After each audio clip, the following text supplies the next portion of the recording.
දෙවියොත් මිනිස්සුයොත් බ්‍රහ්මයොත් ඇහැ පරිහරණය කරන රූප බලන්න. කන පරිහරණය කරන ශබ්ද අහන්න. නාසය පරිහරණය කරන ගඳ සුවඳ ලබන්න. දිව පරිහරණය කරන රස ලබන්න. කය පරිහරණය කරන පොට්ටබ්බ ස්පර්ශ කරන. සිත පරිහරණය කරන ධර්ම ආරම්මන. ඒ හින්දා ඒ මිනිස්සු දෙවියොත් බ්‍රහ්මයොත් මායාවෙන් මිදිලා නැහැ. ඔය මාර ධර්ම. හරි. එහෙනම් කොහොමද අපි මායාවෙන් මිදෙන්නේ? රහතන් වහන්සේ නමක් ලෝකේ ජීවත් වෙන්නේ කොහොමද? ඒක තමයි දිට්ඨි සුත්ත මුත් විඤ්ඤාත කියන ධර්මතාවයක් තියෙනවා. අන්න ඒක. මෙන්න මේ ටික හොඳට අපි ඉස්සෙල්ලා දැනගනිමු.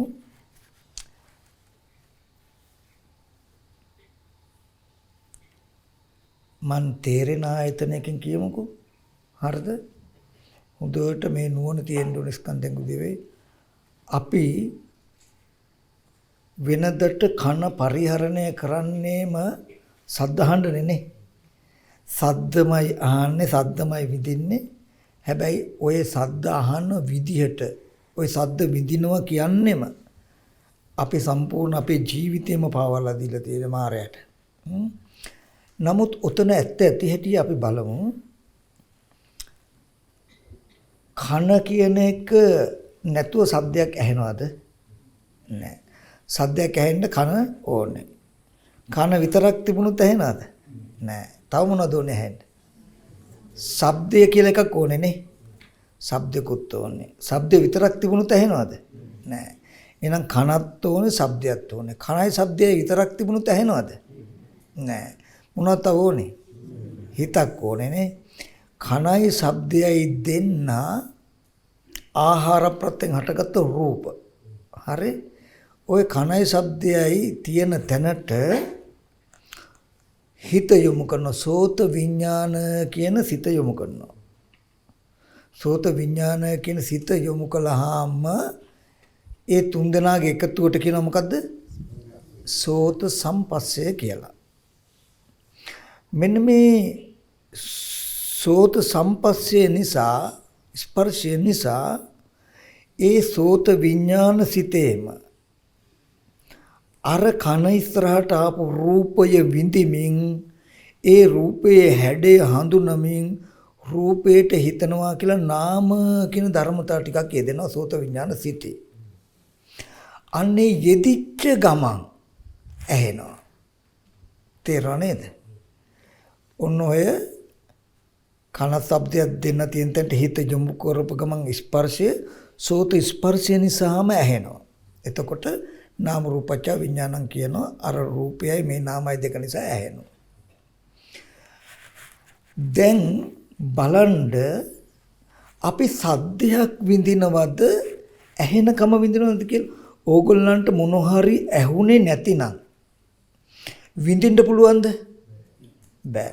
ඔන්න ඇහෙනවා ඇහෙන දේ ගොඩාක් මිහිරි නම් ඒකෙන් ඕගොල්ලෝ සතුටක් විඳිනවානේ. සහරි ලස්සන සංගීතයක් කියලා කියනවා. ඇහෙන දේ අමිහිරි නම් ඕගොල්ලෝ දුකක් විඳිනවා. හොඳට බලන්න ඕගොල්ලෝ සද්දයක් විඳලා තියනවද ඇහෙනකම විඳලා තියනවද කියලා? ඇහෙනකම විඳලා තියෙනවා. නමුත් අපි කවදාවත් ඒක දැකලා තියනවද? නැහැ. හොඳට බලන්න ඇහෙනවා කියන ධර්මතාවය හදන්න කොච්චර දෙයක් ඕනේ වුණාද කියලා. යමක් ඇහෙන්න කන ඕනේ වුණා, ශබ්දය ඕනේ වුණා, සෝත විඥානය ඕනේ වුණා, සෝත සම්පස්සය ඕනේ වුණා. සෝත සම්පස්සය නිසා වේදනා සංඥා චේතනා කියන නාම කියන ටිකක් ඕනේ වුණා. ඒ නාමයි මේ රූපයි කියන ධර්මතා දෙක නිසා ඇහෙනවා. ඇහෙනවා කියන එක හේතු ප්‍රත්‍යයයි. ස්පර්ශ නිසා ඇහෙනවා. අන්න එහෙම ඇහෙන දේ තමයි අපි මනෝවිඤ්ඤාණයෙන් විඳින්නේ. නමුත් අපි කවදාවත් දැකලා නැහැ, දන්නෙත් නැහැ. සද්දේ උපකාර ඇහෙනකම හදාගන්න ඇහෙන දෙයි මම විඳින්නේ කියලා අපි දන්නේ. අපි මනෝවිඤ්ඤාණයෙන් මොකද කරන්නේ? අච්චර හේතු ගොඩාක් එකතු වෙලා සද්ද විතරක් නෙමෙයි කනේ දායකත්වයයි සද්ද දායකත්වයයි මේ ඔක්කොගෙම දායකත්වය ටික ඔක්කොම එකතු වෙලා ඇහෙන සම්පූර්ණ සිද්ධිය අපි මනෝවිඤ්ඤාණයෙන් ඇසුරු කරන්නේ මොකද්ද? එක සද්ද රූපය හැටියට. එක සද්ද රූපය හැටියට.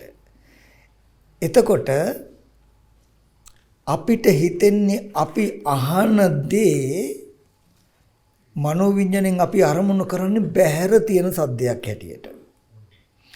නමුත් යම් දවසකදී ඕගලන්ට ස්කන්ධයන්ගේ උදේවැය පුළුවන් වුණොත් ස්කන්ධයන්ගේ උදේවැය කියන්නේ රූපයක් පේන්නේ කොහොමද සද්දයක් ඇහෙන්නේ කොහොමද කියලා ඕගොල්ලෝ පෙන්වන්න දන්නවා.